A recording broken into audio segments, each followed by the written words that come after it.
আপনাকে যদি কেউ থ্যাংক ইউ বলে তাহলে এটার রেসপন্স আপনি কিভাবে করবেন? আজকের এই ভিডিওটি যদি আপনি সম্পূর্ণ দেখেন তাহলে থ্যাংক ইউ এর 10 ভাবে রেসপন্স করা শিখতে পারবেন। নাম্বার 1, কেউ যদি আপনাকে থ্যাংক ইউ বলে সেটা তার বলার উপর ভিত্তি করে আপনি বলতে পারেন ইউ আর ওয়েলকাম। নাম্বার 2, কেউ আপনাকে থ্যাংক ইউ বললে আপনি বলতে পারবেন নো প্রবলেম।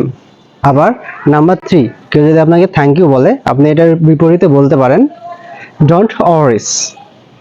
নাম্বার 4, কেউ যদি আপনাকে থ্যাংক ইউ বলে তাহলে আপনি বলতে পারেন ডোন্ট মেনশন ইট। নাম্বার 5, আপনি থ্যাংক ইউ এর বিপরীতে বলতে পারেন মাই প্লেজার। নাম্বার 6 আপনি বলতে পারেন শিওর। নাম্বার 7 এ বলতে পারেন it was the list I could. এবং নাম্বার 8 এ বলতে পারেন এনি টাইম। নাম্বার 9 এ বলতে পারেন গ্ল্যাড টু হেল্প। সর্বশেষ আপনি বলতে পারেন আপনি তার ধন্যবাদের বিপরীতে আপনিও তাকে ধন্যবাদ দিতে পারেন, বলতে পারেন থ্যাংক ইউ।